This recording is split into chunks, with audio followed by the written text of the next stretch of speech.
Assalomu alaykum azizlar. Xonadonimizda teplitsada yoki uy sharoitida mandarinni mevalarni ekib ko'paytirib iste'mol qilishni xohlovchilarga ko'chatlardan tayyorlab qo'yganmiz. Kimga ko'chatlardan kerak bo'lsa, pastdagi nomerga Telegramdan zakaz qilaverasizlar. Ko'chatlarimiz mana shunaqa holatda O'zbekiston bo'ylab dastavkalarimiz bor. Keyin bizda yana bitta yangiligimiz bor. Abxaziya giloslari bor.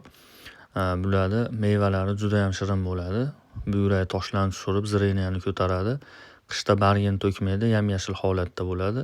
Azizlar, buni ham foydali xususiyatlari juda ham ko'p. To'liq ma'lumot Telegram kanalimizda yozib berganmiz batafsil.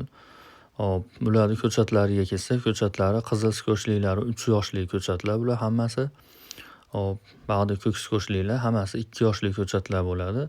Ko'chatlarimiz soni cheklangan bo'ladi.